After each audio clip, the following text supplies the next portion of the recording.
Walk along the Potomac River in Harpers Ferry, West Virginia, and you will find stone foundations where massive buildings once stood.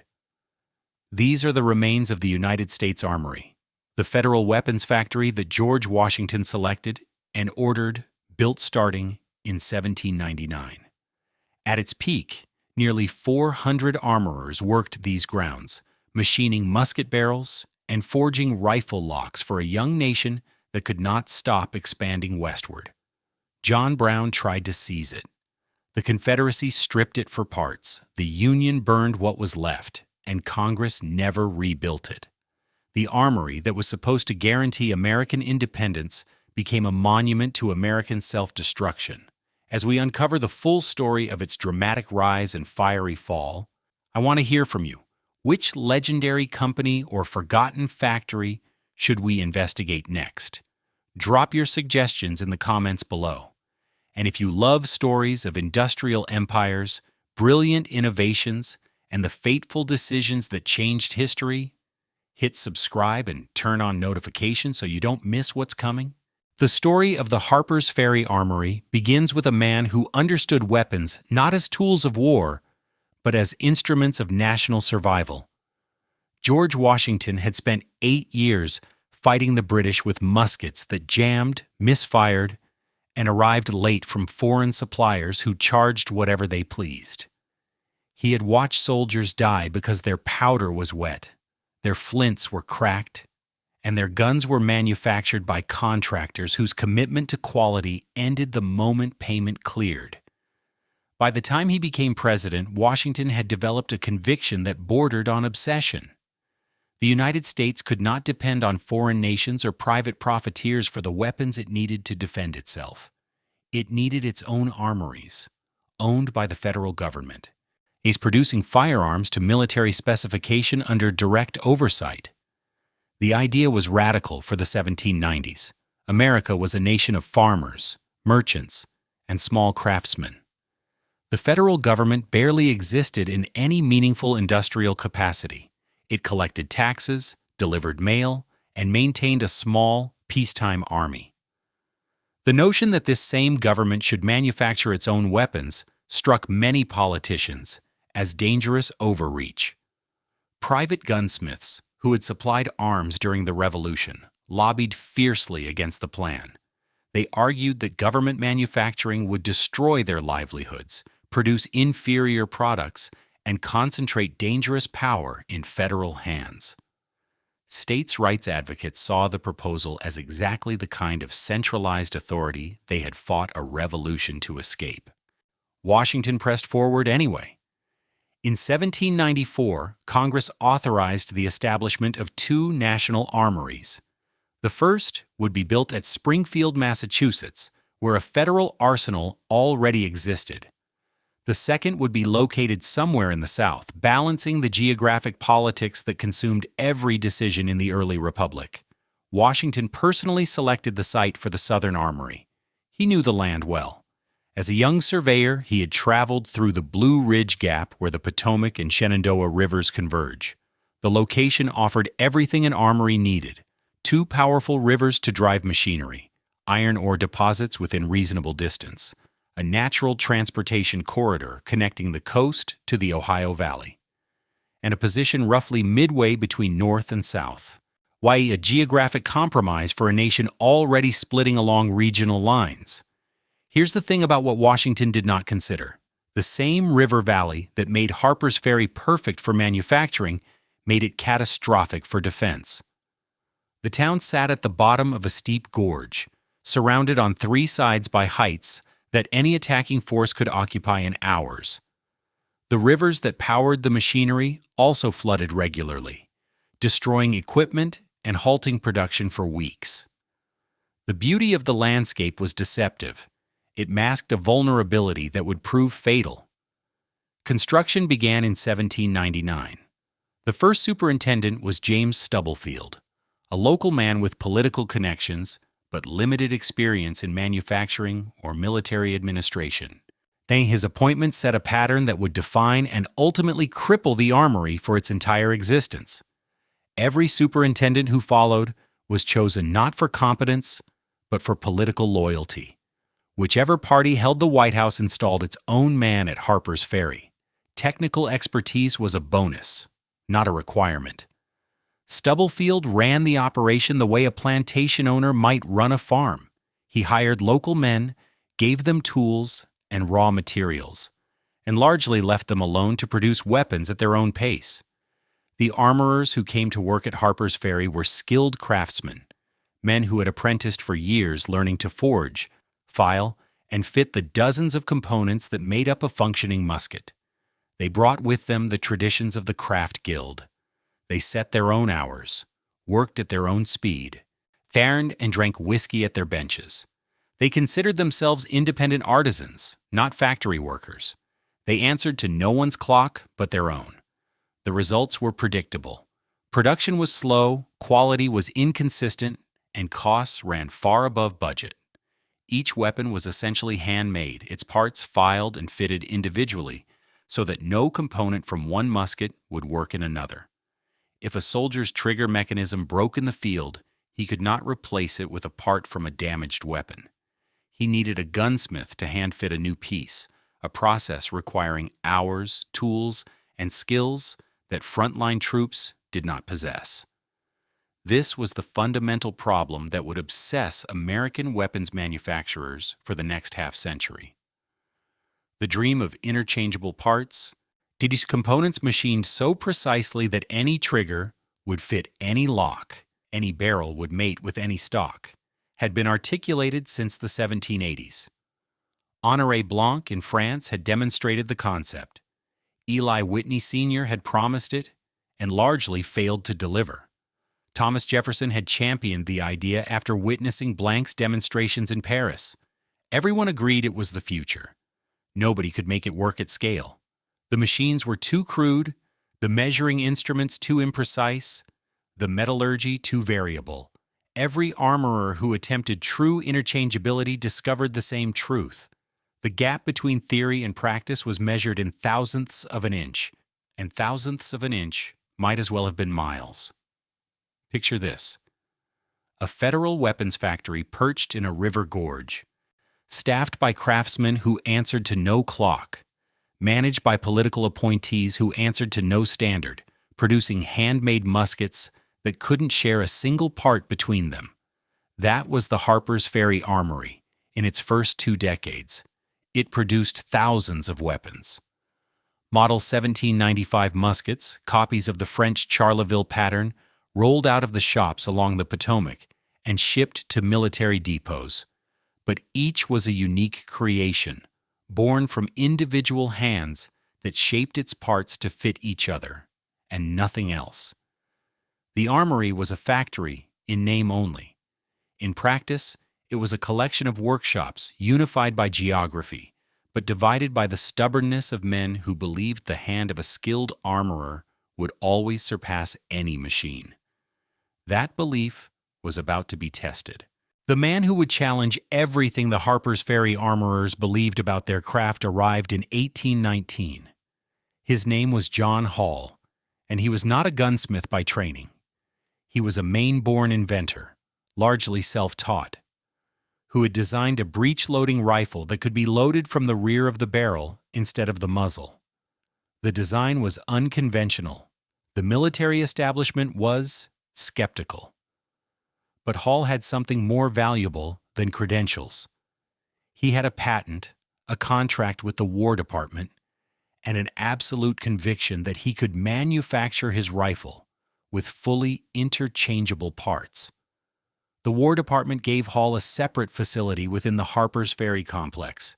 The rifle works sat on an island in the Shenandoah River, physically isolated from the main armory and its entrenched culture. This separation was deliberate. Hall needed space to experiment without interference from master armorers who considered his methods an insult to their profession. He got his island, his budget, and a mandate to prove that machines could do what hands alone could not. What Hall built over the next decade was extraordinary. He designed and constructed custom machinery, cutting tools, and precision gauges that could shape metal to tolerances the main armory armorers would have considered impossible. His milling machines carved identical components from raw iron blanks, with a consistency no human hand could match.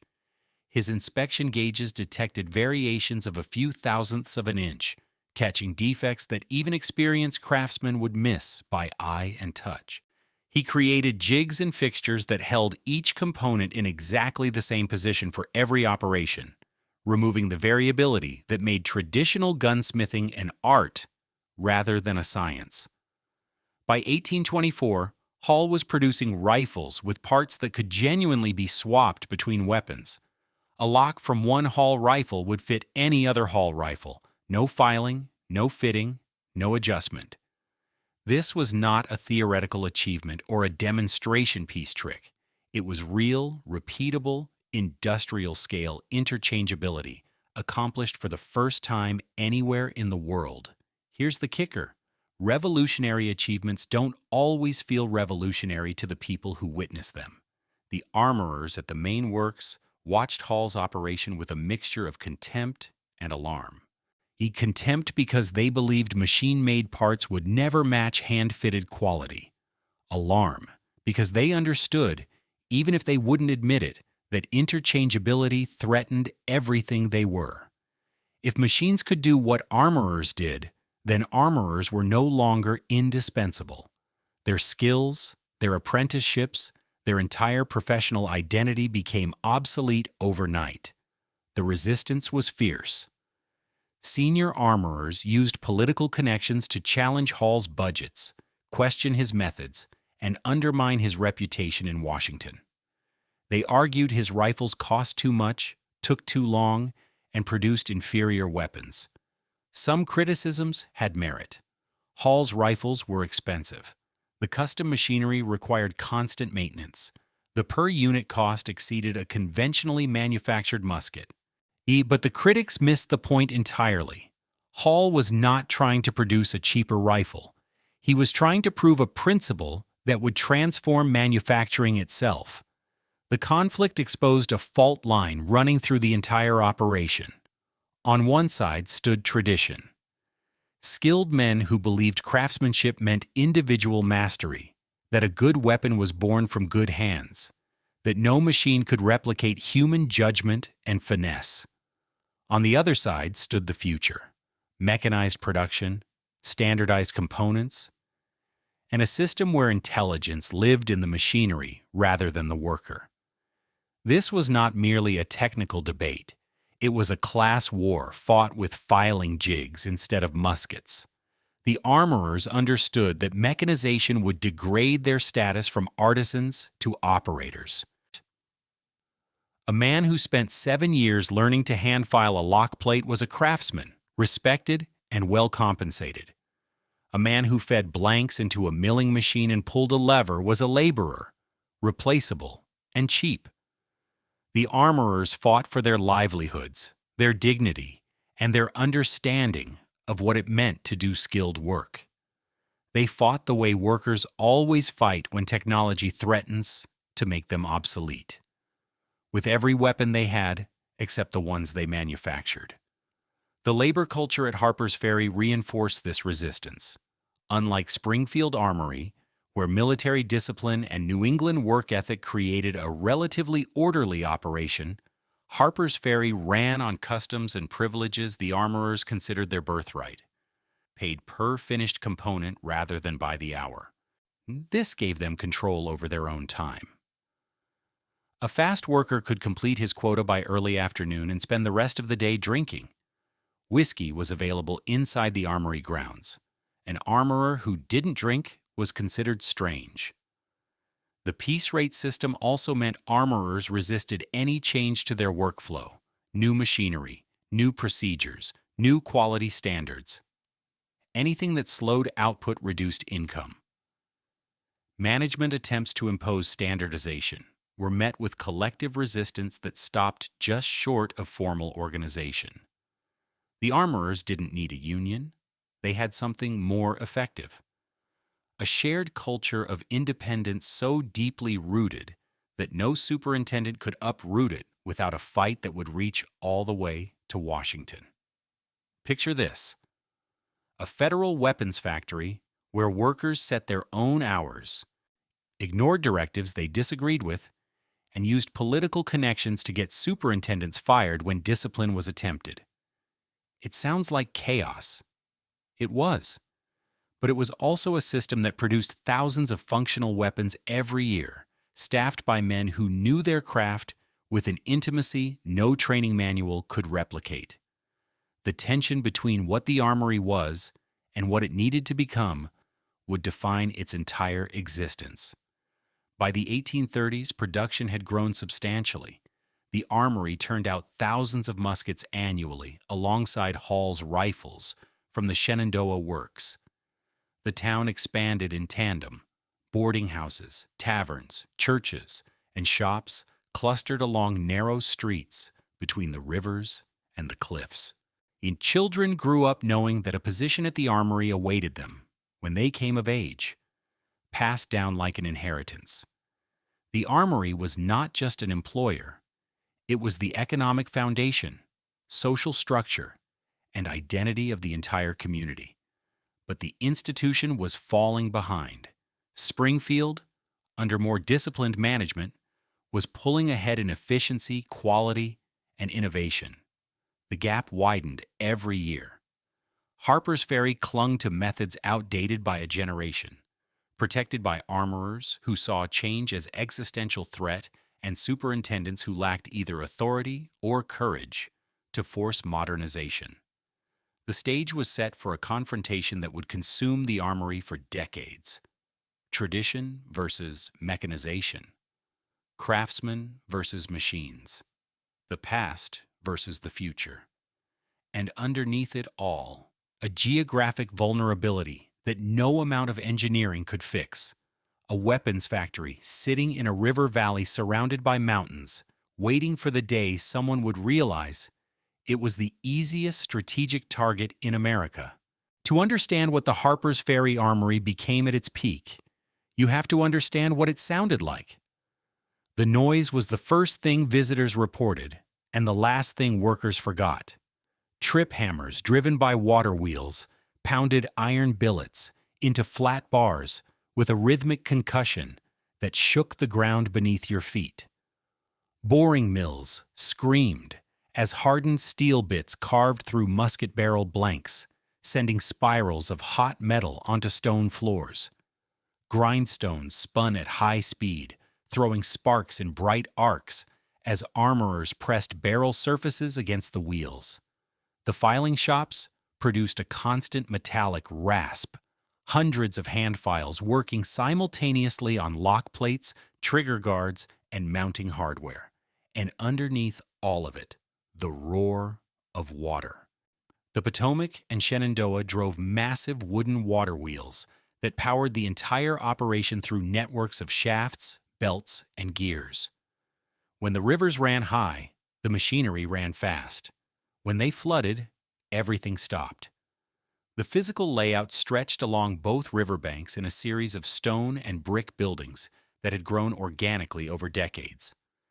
The main musket factory sat along the Potomac, a long row of workshops where barrel forging, lockmaking, stock shaping, and final assembly each occupied their own space.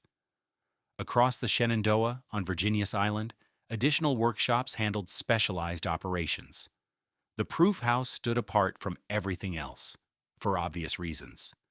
This was where every finished weapon was loaded with an overcharged round and fired to test whether the barrel could withstand pressures exceeding anything it would encounter in combat.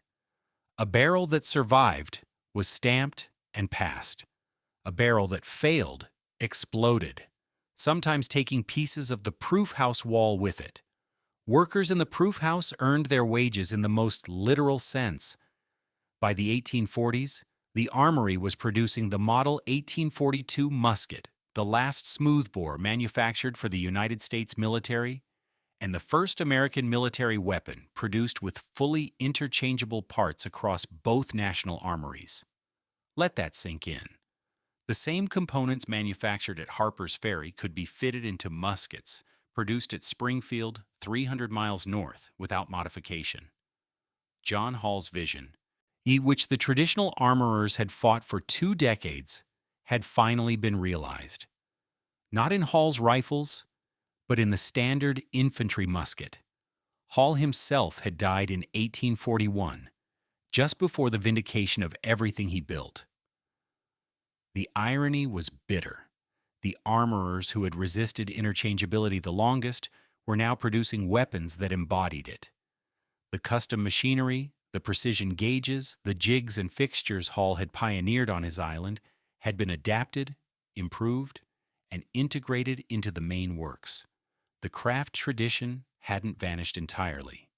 Skilled hands still performed operations machines couldn't replicate, but the balance had shifted decisively. The armorer who once shaped a complete weapon from raw materials now tended machines that did most of the shaping for him.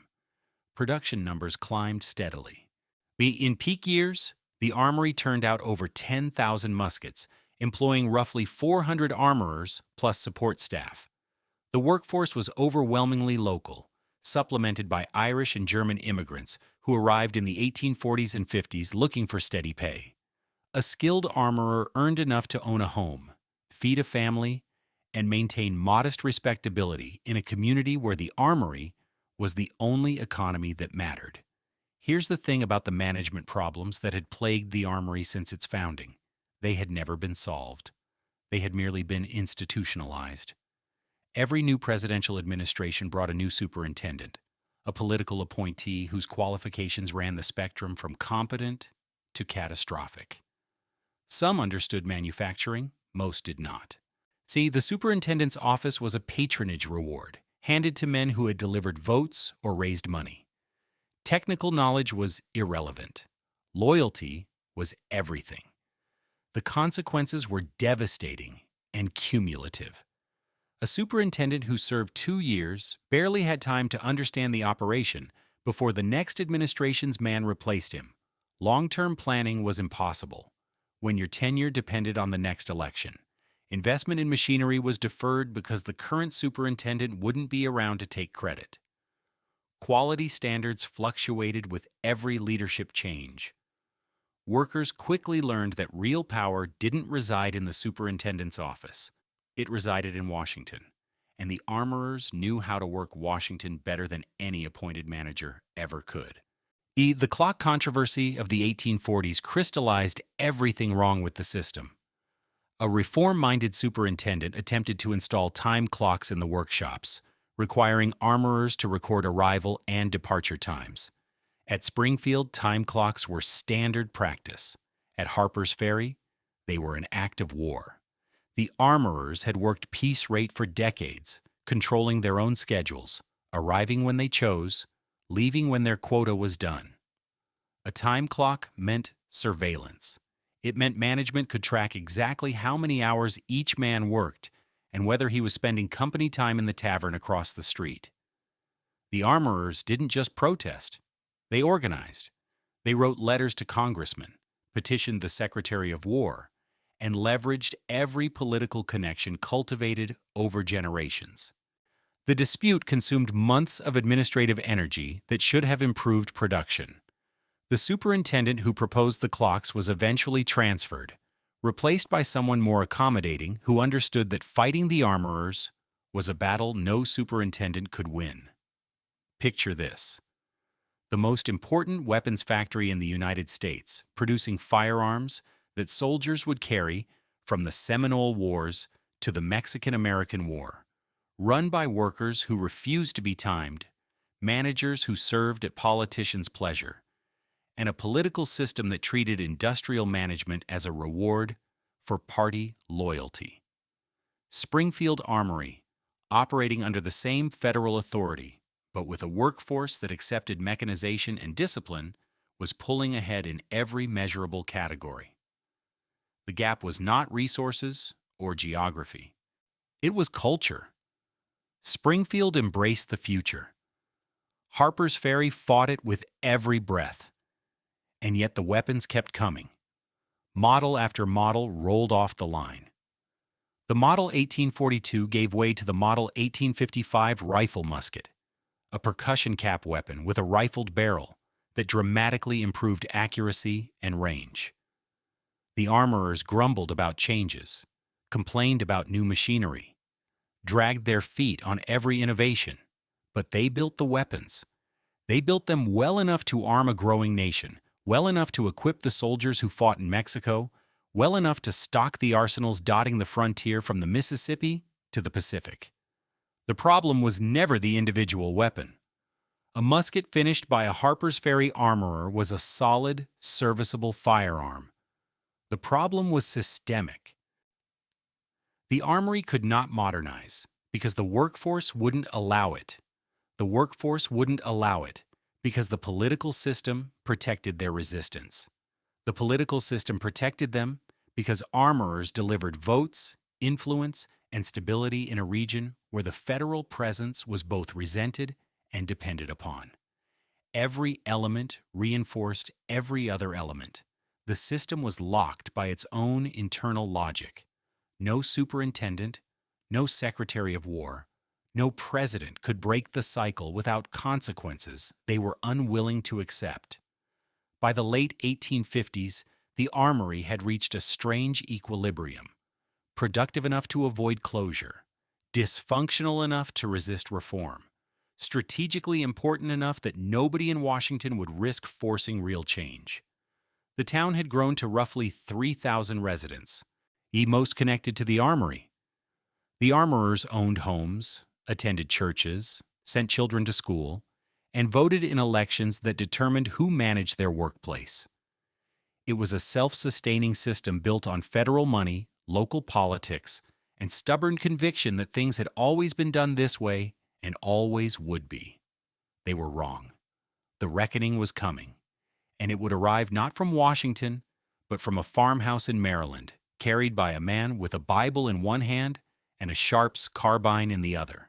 John Brown had been planning the raid for years, not weeks, not months, years.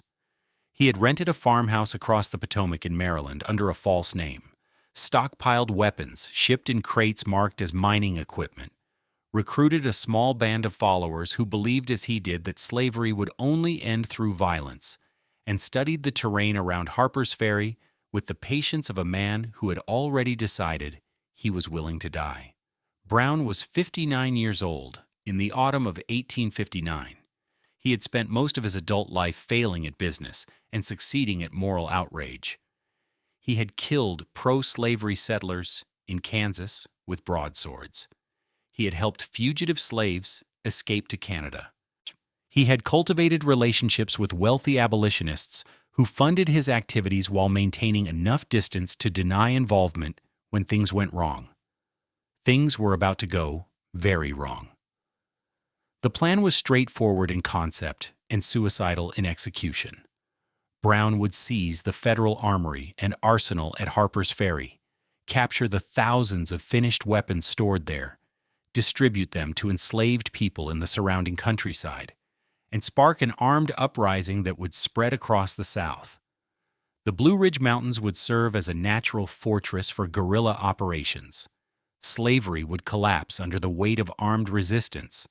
A new America would emerge from the ashes. Here's the thing about John Brown's plan. Almost every military assumption in it was wrong.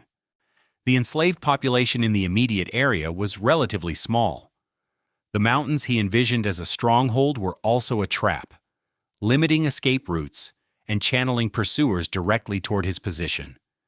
The armory sat at the bottom of a river valley overlooked by high ground on every side, and Brown brought 21 men to seize a town of 3,000, hold a federal installation, and launch a revolution. The arithmetic was impossible. Brown either didn't see it or didn't care. On the night of October 16, 1859, Brown and his raiders crossed the Potomac Bridge under cover of darkness. They moved quickly through the sleeping town, cutting telegraph wires as they went. By midnight, they had seized the armory, the arsenal, and Hall's rifle works without firing a shot. The watchman was captured. Brown's men fanned out through the streets, taking hostages from nearby homes, including Colonel Lewis Washington, great-grandnephew of George Washington himself. The symbolism was deliberate. Brown wanted the nation to know that even the founding family's descendants were not safe from the consequences of the institution they had perpetuated. For a few hours, the operation went according to plan. Brown controlled the armory, held prominent hostages, and had access to thousands of weapons. But he made a critical error that cost him everything. He waited. Instead of seizing the weapons and retreating into the mountains as his own lieutenants urged, Brown lingered, apparently expecting enslaved people to rise up spontaneously. They did not. Word spread through the countryside not as a call to liberation, but as an alarm. Armed townspeople gathered on the heights. Militia companies mobilized from Charlestown and Shepherdstown. By dawn on October 17th, Brown's raiders were surrounded. The fighting began in the morning. Local men with hunting rifles took positions on the bluffs and fired down into the armory yard. Raiders who ventured into the open were cut down. 2 of Brown's sons were shot, one fatally. Townspeople dragged a dead raider's body through the streets. By afternoon, Brown had retreated with his surviving men and hostages into the fire engine house, a small brick building offering the only defensible position in the complex. The militia sealed every exit. Brown's force was reduced to a handful of wounded, exhausted men behind heavy wooden doors, surrounded by hundreds of armed citizens. The situation was hopeless. Brown knew it. He did not surrender. The federal response arrived that evening. A company of United States Marines under Colonel Robert E. Lee marched into Harpers Ferry with orders to retake the armory. Lee's aide was Lieutenant J.E.B. Stewart, future commander of Confederate cavalry. Let that sink in. The men who would spend the next 6 years trying to destroy the United States had been sent to save its armory. Lee and Stewart, future icons of the Confederacy, leading federal troops to crush an abolitionist raid on a weapons factory that the Confederacy itself would soon attempt to seize. The same armory, the same buildings, the same weapons. History has a taste for this kind of irony. On the morning of October 18th, Stewart approached the engine house under a white flag with a written demand for surrender. Brown refused. Stewart stepped aside and waved his hat. 12 Marines charged the door with sledgehammers and a battering ram. The door splintered. Marines poured through. The fighting lasted 3 minutes. 1 Marine was killed. Brown was struck repeatedly with a dress sword that bent against his belt buckle, rather than penetrating. He went down bleeding, but alive. His surviving men were captured. The hostages were freed. The raid was over. 36 hours. 10 raiders dead, including 2 of Brown's sons. 1 Marine killed, several townspeople dead. As a military operation, complete failure. Brown seized no territory, freed no enslaved people, sparked no uprising. The weapons were recovered intact. The armory sustained minimal damage. Here's the kicker. The military failure was irrelevant. What mattered was what came next. Brown's trial in Charlestown became the most watched legal proceeding in American history. Northern newspapers portrayed him as a principled martyr willing to die for human freedom. Southern newspapers portrayed him as a deranged terrorist. Both were partly right. Both used Brown to confirm what they already believed. Brown was convicted of treason, conspiracy, and murder. He was sentenced to death. On December 2nd, 1859, he was hanged before a crowd of soldiers and spectators. Among the witnesses was a young actor named John Wilkes Booth. Among the soldiers guarding the execution was a detachment commanded by Thomas Jackson, who would earn the name Stonewall at Bull Run less than 2 years later. The Civil War was assembling its cast. Brown's execution did exactly what his raid had failed to do. It polarized the nation beyond repair. Church bells tolled across the North. In the South, the reaction was terror and fury. If the federal government couldn't protect its own armory from a handful of zealots, what would prevent a larger assault? Militia companies drilled with new urgency. Southern politicians reconsidered secession. The center could not hold. Harpers Ferry was where it cracked. The armory resumed operations within days. Workers returned to their benches. Machinery hummed. Muskets rolled off the line as if nothing had happened. But everything had happened. The armorers worked in a town now famous for violence, in a factory proven indefensible, in a state debating whether to leave the Union. The workforce fractured along the same lines splitting the nation. Northern-born armorers and immigrants had no loyalty to the Southern cause. Whilst lifelong Virginians saw Brown's raid as war against their homeland.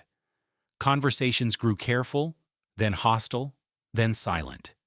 Men who had shared benches for years stopped speaking. The communal bonds that had held the armory together through decades of dysfunction dissolved in the acid of sectional hatred. The question was no longer about time clocks or peace rates or mechanization. The question was whether the United States would survive, and the men building its weapons could not agree on the answer. The 16 months between John Brown's execution and the fall of Fort Sumter were the longest death watch in American history. Everyone could see what was coming. Nobody could stop it. And at the center of the gathering storm sat the Harpers Ferry Armory, still producing weapons, still employing hundreds of men, still operating as if the government it served would exist in its current form next year. The armorers went to work. They machined barrel blanks, fitted lock plates, and test-fired muskets in the proof house. They collected wages and walked home through streets where neighbors had stopped speaking. The routine continued because routine was the only thing left that made sense. But the ground was disintegrating beneath their feet. South Carolina seceded in December 1860, 6 weeks after Lincoln's election. Mississippi, Florida, Alabama, Georgia, Louisiana, and Texas followed through January and February. Virginia had not yet seceded, but the pressure was enormous. The state legislature debated daily. The vote was closer than most historians remember. Harpers Ferry sat in Virginia's northeastern corner, closer to Pennsylvania than to Richmond, in a region where Unionist sentiment was strong but far from universal. The armorers who came to work each morning did not know whether they were building weapons for a united country or for a nation dissolving around them in real time. The federal government's response was paralysis. The armory was the most valuable military-industrial asset in the Upper South, producing weapons any future combatant would desperately need. As a competent strategist would have reinforced the installation or evacuated its machinery and stockpiles north of the Potomac. Washington did neither. President Buchanan, serving out his final weeks, was constitutionally incapable of decisive action. His administration watched the southern states leave the Union the way a man watches his house burn while debating whether to call the fire department. Here's the thing about the armory superintendent in these final months. His name was Alfred Barber. He was a Virginian and a secessionist sympathizer. Having a man who wants your government to fail running your most important weapons factory is exactly as dangerous as it sounds. Barber took no meaningful steps to secure the armory. He did not request troops. He did not arrange evacuation of weapons or equipment. He did not prepare contingency plans for destruction of machinery in the event of seizure. Whether this was incompetence or sabotage remains debated. The practical effect was identical. By April 1861, the armory held approximately 15,000 finished weapons in its arsenal, along with the complete set of machinery required to manufacture rifles and muskets at industrial scale. The equipment that John Hall had pioneered and subsequent engineers had refined represented decades of knowledge encoded in iron and steel. These machines could not be replaced quickly. Whoever controlled them controlled the ability to arm an army. Virginia's secession convention voted to leave the Union on April 17th, 5 days after Confederate batteries fired on Fort Sumter. The news reached Harpers Ferry within hours. Lieutenant Roger Jones, commanding a garrison of 45 federal soldiers, received orders from Washington that were simultaneously urgent and inadequate. Defend the armory if possible. Destroy it if necessary. Do not let weapons or machinery fall into enemy hands. Jones had 45 men. Virginia militia had thousands mobilizing in the countryside. The math was not complicated. On the night of April 18th, Jones made his decision. He could not hold the armory. He would destroy it. His soldiers spread gunpowder through the arsenal buildings and set fires that consumed approximately 15,000 muskets and rifles in a single catastrophic blaze. The flames were visible for miles, reflecting off the rivers, turning the gap in the Blue Ridge into a furnace. Townspeople watched from the heights as decades of their community's work burned in hours. But Jones made a critical error that would haunt the Union for 4 years. He failed to destroy the manufacturing machinery. The rifle-making equipment in the main workshops and on Virginia's island survived the fires largely intact. He may have lacked gunpowder. He may have run out of time. He may have underestimated the machinery's value compared to finished weapons. Whatever the reason, when Virginia militia under Colonel Thomas Jackson arrived on April 19th, they found the arsenal in ashes, but the manufacturing heart of the armory still beating. Let that sink in. The federal government burned 15,000 finished weapons to keep them from the enemy, then left behind the machines that could produce 15,000 more. The weapons were replaceable.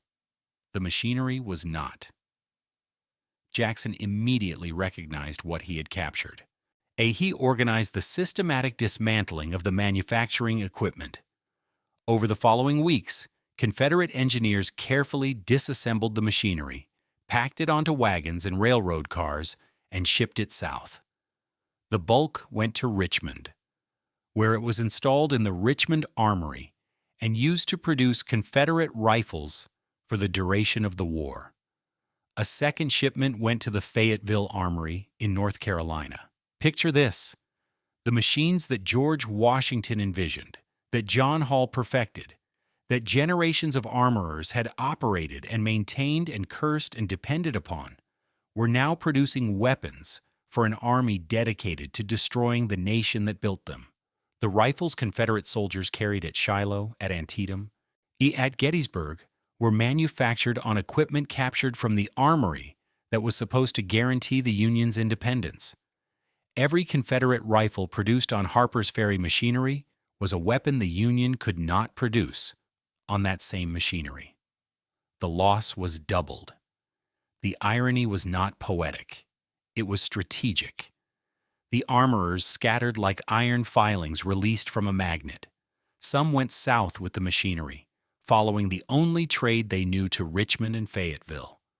Others crossed the Potomac to Springfield, or private manufacturers ramping up for wartime demand. Some stayed and watched their town become a battlefield. A few joined the Confederacy. Others joined the Union. Families that had shared workshop benches for generations found themselves on opposite sides of a war their own armory had helped make possible. The community began dying the moment the armory stopped functioning. Shops closed, churches emptied, families packed what they could and left. The neat rows of houses where armorers had raised children became billets for whichever army occupied the town that month. The social fabric woven over 60 years of shared work, shared wages, and shared grievances unraveled in weeks. And the wars coming to Harpers Ferry were just beginning. Harpers Ferry changed hands 8 times during the Civil War. 8 times. No other location of comparable importance was fought over with such relentless, grinding repetition. The town sat at the confluence of 2 rivers, at the intersection of multiple railroad lines at the northern edge of the Shenandoah Valley, the Confederacy's breadbasket and preferred invasion corridor into the north. Whoever held Harpers Ferry controlled access to the valley, the Baltimore and Ohio Railroad, and a crossing into Maryland. Both sides wanted it. Neither could hold it. The same features that made it indefensible as an armory made it indefensible as a military position. Armies occupied the town, fortified the heights, declared it secure, and abandoned it when the next offensive shifted the lines. The cycle repeated from 1861 through 1865, with a monotony that would have been comic if it hadn't been measured in bodies. The worst came in September 1862. Robert E. Lee, invading Maryland for the first time, needed to secure his supply line through the Shenandoah Valley. Harpers Ferry, garrisoned by approximately 12,500 Union troops under Colonel Dixon Miles, sat squarely in his path. Lee detached Stonewall Jackson with 3 divisions to take the town. Jackson, who knew the terrain from his time at the Armory, executed a textbook encirclement. He placed artillery on 3 heights surrounding the position: Maryland Heights to the north, Loudon Heights to the southeast, Bolivar Heights to the west. Then he opened a converging bombardment that turned the river valley into a bowl of fire. And Colonel Miles had been ordered to hold at all costs. He interpreted this literally and refused to withdraw to Maryland Heights, where his garrison might have survived long enough for relief. Instead, he kept his men in the town, on the low ground, exactly where Jackson's guns could reach them, and where their own artillery could not effectively respond. The bombardment lasted 2 days. On the morning of September 15th, Miles surrendered. 12,500 Union soldiers laid down their weapons. It was the largest surrender of United States troops until Bataan in 1942, 80 years later. Miles himself was killed by a stray shell shortly after raising the white flag. Whether the shell came from Confederate gunners who hadn't received word of the surrender or from Union soldiers expressing their opinion of their commander remains disputed. The garrison's capture was a catastrophe, not just in men and weapons lost, but in strategic consequence. Jackson's detachment to take Harper's Ferry had split Lee's army at a critical moment, contributing to the Battle of Antietam 2 days later, the bloodiest single day in American history. The ripple effects of that River Valley trap extended across the entire war. The town itself was devastated. What the fires of April 1861 hadn't destroyed, repeated occupation finished. Buildings that housed armory workshops became barracks, then hospitals, then rubble. Stone foundations that had supported trip hammers supported nothing. And walls that echoed with machinery echoed with artillery. Water wheels were smashed. Raceways clogged with debris. The physical infrastructure of American weapons manufacturing was ground to dust by the armies its weapons had equipped. Here's the thing about civilians who remained during the war years. They endured a particular kind of hell. Each occupation brought new soldiers, new requisitions, new demands on dwindling resources. Union troops confiscated food and livestock. Confederate troops did the same. Homes were commandeered for officers or torn apart for firewood. Fences, outbuildings, anything made of wood disappeared into campfires. Gardens and orchards trampled by horses and wagon trains. Churches became field hospitals where surgeons amputated limbs on the pews. The a town that exists because of a single employer has no fallback when the employer vanishes. Harper's Ferry had no secondary industry, no agricultural base sufficient for the population, no commercial sector independent of armory wages. The armorers were gone. The machinery was gone. The wages that circulated through every shop and tavern had stopped. What remained was a population trapped between 2 armies in a place that no longer had an economic reason to exist. By 1865, Harper's Ferry was a ruin. Photographs show empty streets lined with roofless buildings, walls pockmarked by shells, vegetation growing through workshop floors. The armory complex along the Potomac was gone, not damaged, gone. Buildings dismantled for materials, burned for military advantage, or collapsed under neglect and bombardment. The rifle works on Virginia's island fared no better. The island that had housed Hall's revolutionary machinery was scoured by flooding and warfare until almost nothing remained above the waterline. The human wreckage was worse. Soldiers left graves scattered across hillsides and river bottoms. Civilians who waited out the war emerged to find homes, savings, and community consumed. Former armorers who returned after Appomattox found no factory, no employer, no institution around which to rebuild. The skills they had spent years acquiring, machining barrels, fitting lock plates to thousandths of an inch tolerances, were useless without the machinery that gave those skills purpose. The federal government faced a decision: rebuild or abandon. The arguments for rebuilding were sentimental. Harpers Ferry was one of the nation's first armories, a symbol of federal ambition, the birthplace of interchangeable parts manufacturing. The arguments against were strategic, economic, and overwhelming. The site was indefensible. The war proved that beyond debate. The rivers still flooded. The valley was still surrounded by heights, transportation infrastructure was destroyed, and the government no longer needed a Southern armory.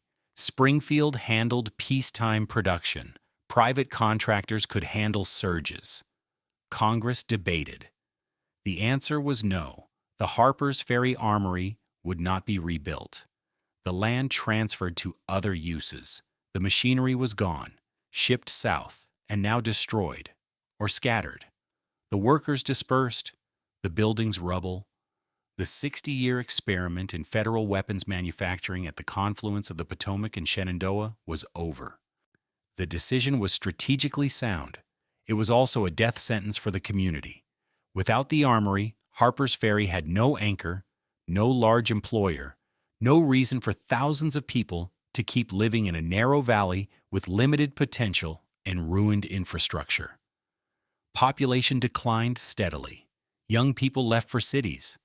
Older residents watched their town shrink, each year quieter, each year emptier, each year further from what it had been. One thing did rise from the ruins, and it had nothing to do with weapons. In 1867, a school for formerly enslaved people opened on the armory grounds. Storer College, named after Maine philanthropist John Storer, who donated the founding money on the condition that students be admitted regardless of race or sex. The first classrooms occupied buildings that had housed armory operations. Stone walls that absorbed the sound of trip hammers now absorbed the sound of children learning to read. The symbolism was powerful and deliberate. The site where weapons had been manufactured for 6 decades, where John Brown had tried to spark revolution against slavery, was now educating the people slavery had tried to destroy. Frederick Douglass spoke at Storer College in 1881, standing in the town where Brown had been captured 22 years earlier. W.E.B. Du Bois convened the Niagara Movement there in 1906, the organizational precursor to the NAACP. The armory grounds, soaked in industrial smoke and Civil War blood, became, briefly, a site of reinvention. Storer College operated for nearly a century before closing in 1955. Its buildings still stand within the national park. But a college could not replace a factory. Harpers Ferry's population continued declining through the late 19th and early 20th centuries. The town that once supported 3,000 residents shrank to a fraction of that. The economic base never recovered because there was nothing to recover to. The armory had been the sole large employer. When it vanished, the multiplier effect that sustained shops, taverns, speed-bait boarding houses, and trades vanished with it. The railroad passed through but brought fewer reasons to stop. The environmental damage persisted long after the last armorer left. The rivers that powered machinery carried residue of metal finishing, lead from bullet casting, and chemical waste from treatment processes. Soil along the Potomac bank was saturated with heavy metals. Iron filings, copper dust, and lead particles ground into the earth by generations of boots and washed into the water table by rain. Cleanup efforts would not begin for over a century. Some contamination remains today. The land Washington selected for its beauty carries scars that nature alone cannot heal. Walk through Harpers Ferry National Historical Park today, and you walk through a palimpsest of American ambition and American failure. In stone foundations line the riverbank like teeth in a broken jaw. Interpretive signs explain what each building produced, how many workers it employed, what machines it housed. Rangers lead tours through the lower town, pointing out the fire engine house where Brown made his last stand, restored and relocated from its original position. The rivers converge with the same indifferent power that once drove water wheels, and now drives nothing at all. So what can we learn from this? Because the Harpers Ferry story is not ancient history. It is a template that keeps repeating. Lesson 1. Strategic assets require strategic protection. Harpers Ferry was the nation's most important weapons factory, built in its most indefensible location. Washington chose the site for water power and political convenience, not security. Every military professional recognized the vulnerability. Nobody acted until it was too late. The armory was overrun by raiders in 1859 and abandoned to the enemy in 1861. Critical infrastructure in indefensible positions is not critical infrastructure. It is a gift to whoever decides to take it. Lesson 2. Political management destroys operational excellence. Every superintendent was a political appointee. Competence was secondary to loyalty. Springfield Armory, same government, same mission, same budget structure, outperformed Harpers Ferry for decades. The difference was management culture. Organizations run by patronage produce patronage-quality results.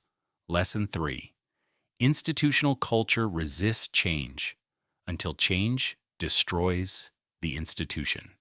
The armorers built their identity around craft independence and resistance to mechanization. Those values served them early. They became chains later. The armorers fought time clocks, standardization, and every reform threatening their way of working. They won most battles. They lost the war. By the time the armory was destroyed, it had already been surpassed by institutions that embraced what Harpers Ferry refused. Lesson 4. Concentrated production is concentrated risk. The United States placed a national armory in a river valley surrounded by mountains in a border state with divided loyalties. When crisis came, the entire investment was lost in weeks. The machinery ended up producing Confederate weapons. Diversification is not just financial strategy, it is survival strategy. Concentrate critical manufacturing in a single vulnerable location, and you are betting security on the assumption nothing will go wrong. Something always goes wrong. Lesson 5. The ruins are always paid for locally. When Congress decided against rebuilding, the decision was made in Washington by men who would never live with its consequences. The strategic logic was sound. The cost was borne entirely by people of Harpers Ferry, workers who lost livelihoods, families who lost homes, a community that lost its reason to exist. The government moved on. The town could not. The pattern repeats in every factory town that loses its anchor. Decisions made elsewhere. Damage stays local. The people who built the institution receive nothing when it falls. The rivers still converge at the gap in the Blue Ridge. The Potomac, from the north, marked the Shenandoah from the south, meeting in a valley where George Washington once stood and saw the future of American manufacturing. The stone foundations still line the bank. Water still flows over the sites where trip hammers pounded and boring mills screamed, and armorers drank whiskey at their benches while building weapons that armed a nation. The fire engine house where Brown made his stand has been restored, moved, and restored again. Park rangers tell the story to tourists who take photographs and drive away. The armory that forged American firearms was consumed by American contradictions. Strategic vulnerability disguised as natural beauty. Political patronage disguised as management. Worker independence disguised as institutional strength. National unity disguised as something that could be held together by force of arms. Every lesson is visible in the ruins. The ruins keep being built because the lessons keep being ignored.